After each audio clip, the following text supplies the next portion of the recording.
Olá, meu nome é Guilherme Castelar e você está ouvindo mais uma edição do podcast Abelha. Este programa faz parte de uma série de entrevistas que fizemos com os coordenadores das pesquisas sobre polinizadores no Brasil e que foram financiadas pela chamada pública número 32/2017 CNPq, MCTIC, IBAMA e Abelha. A intenção é divulgar os principais resultados e benefícios para a sociedade dos estudos que eles lideraram e que foram concluídos em novembro de 2022.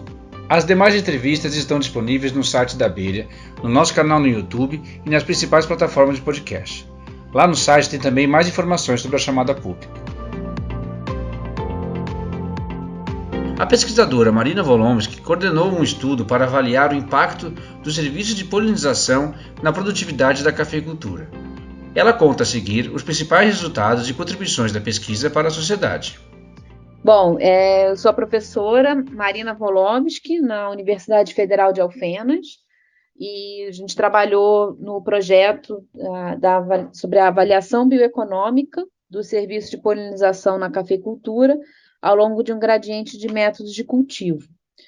Então, nesse projeto, a gente buscou entender qual é a diversidade de polinizadores que estão relacionados ao cultivo de café, focando no café arábica, né? Trabalhamos em áreas no sul de Minas, no Paraná, no leste paulista e na região de Diamantina, também em Minas. Então, a gente queria entender quem são os polinizadores e o quanto que esses polinizadores contribuem para a produção de café. Relacionamos também ao manejo. Então, a gente tinha algumas áreas aqui no sul de Minas de cultivo de café orgânico e de cultivo convencional, comparamos também essas áreas, e nos outros estados eram áreas de cultivo convencional. E também queríamos entender o efeito da paisagem no entorno desses cultivos sobre a diversidade dos polinizadores, né, e consequentemente, sobre essa contribuição na produção de café, né? Então, analisando a paisagem no sentido de verificar a quantidade de vegetação nativa, né, dessa cobertura florestal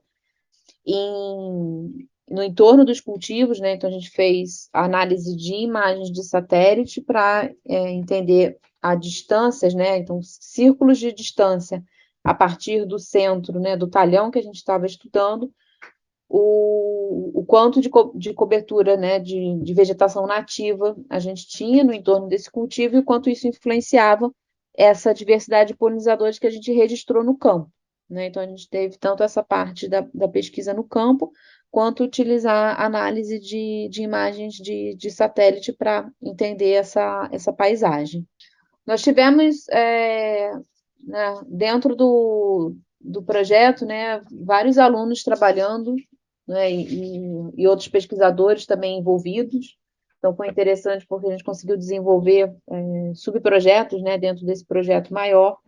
E um projeto de uma aluna de mestrado, né, da Ana Tereza Leite, mostrou que a gente considerou, então, para todos os municípios que produzem café arábica no país, que há uma relação, né, um maior limiar de produção, de rendimento, né, que seria a produção por área, né, por hectare, quando a cobertura natural no município está em torno de 21,9%.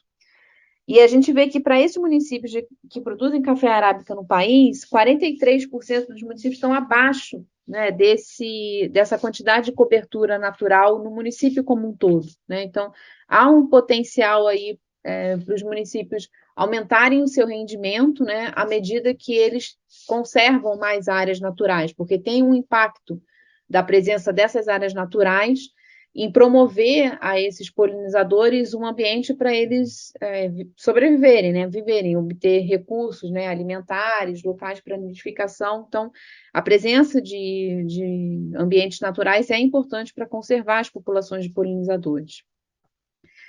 E aí a gente observou, então, para as áreas que a gente trabalhou em campo, né, diretamente, a gente observou esse efeito positivo da presença de cobertura vegetal, né, de vegetação nativa no entorno dos cultivos, um efeito positivo dessa presença de cobertura de floresta nativa sobre a diversidade de abelhas, né? De abelhas nativas e também a abundância, né? O número de vezes que a gente observava essas abelhas nos cultivos, né? Na área, no próprio pé de café, né? Quando ele estava em floração.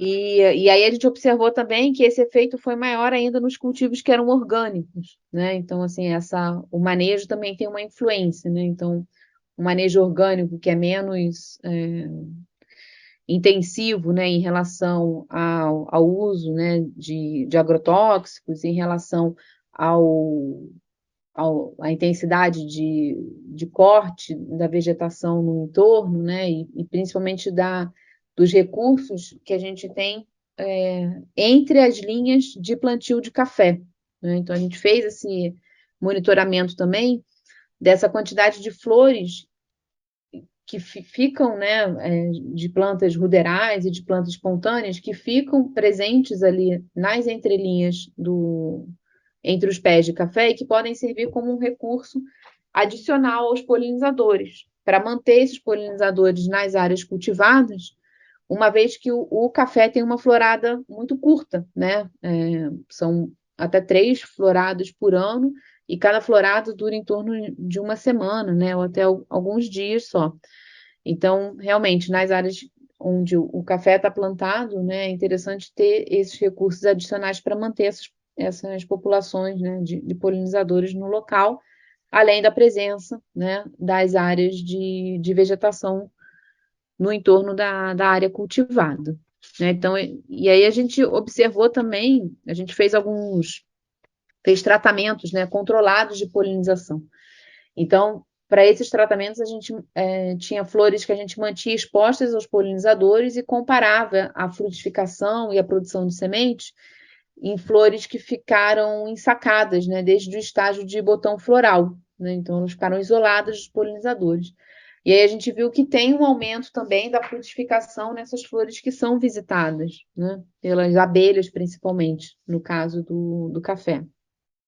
E aí isso mostra esse aumento, né, da produção à medida que tem a polinização ocorrendo, né? Então, também isso é um resultado interessante para o café arábica, porque muitos, né, é uma espécie considerada autocompatível, né? Ou seja, ela é capaz de produzir frutos e sementes a partir da autopolinização na própria flor, mas a presença dos polinizadores adiciona ainda é, uma quantidade de contribuição para essa frutificação. Isso já eram resultados que a gente já via na literatura, né? Então, esse projeto veio corroborar, né, isso. A gente viu que houve uma variação também entre os locais que a gente estudou e entre os anos, né? E essa variação também, essa amostragem, né, entre os anos e os locais também mostrou que há espaço para aumentar ainda mais essa produção à medida que os ambientes podem, no entorno dos cultivos, podem preservar, né, uma quantidade maior de polinizadores.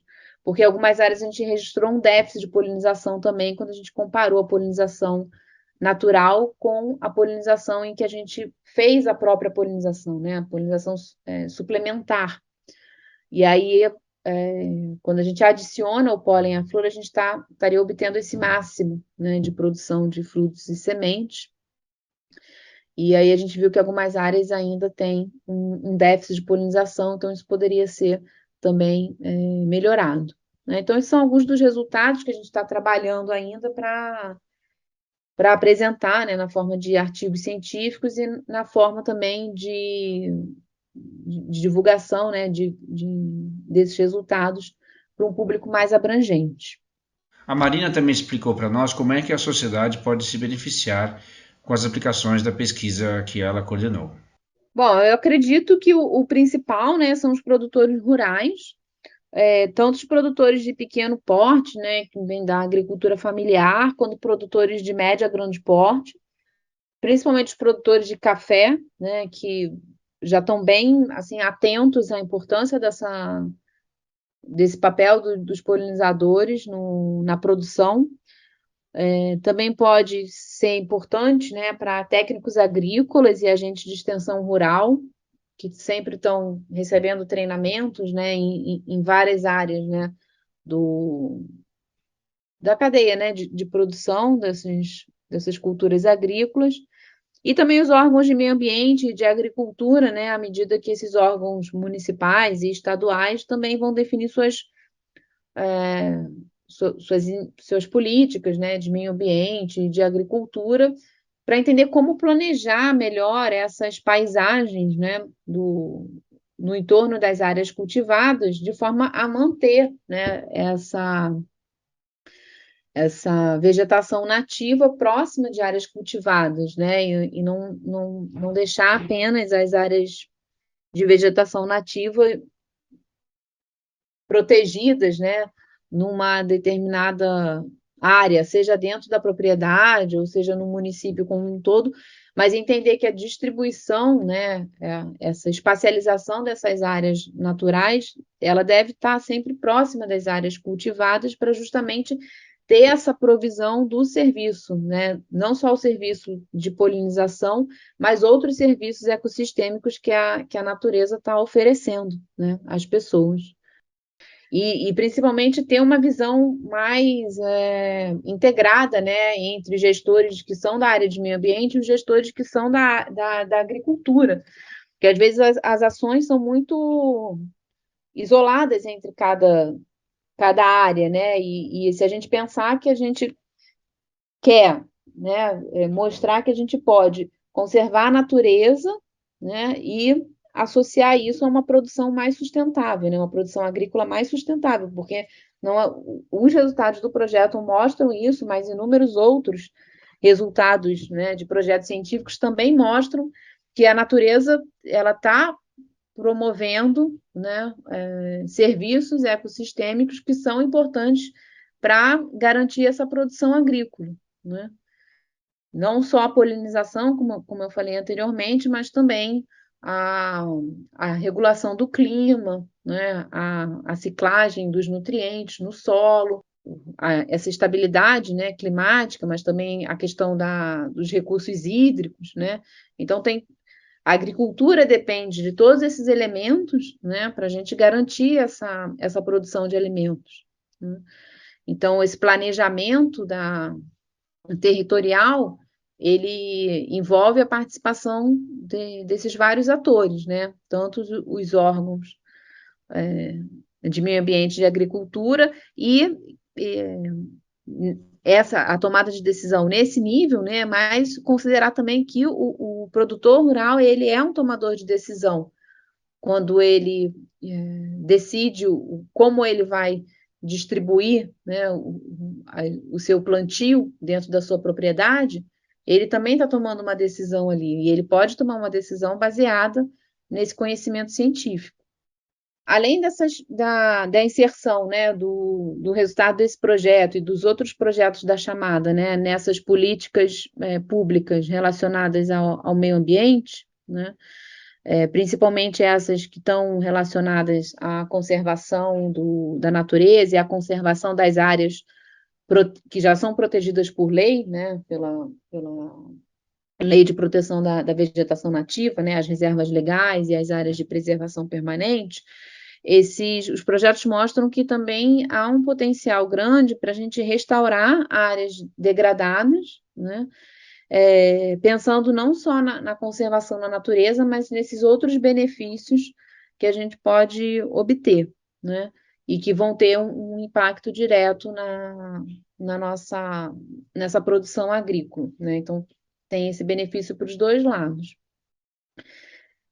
No caso do café, né, e essa dependência que o café tem, como outros tantos cultivos, né, dependem de polinizadores, a gente pode pensar também nesse serviço ecossistêmico contribuindo para a segurança alimentar, né?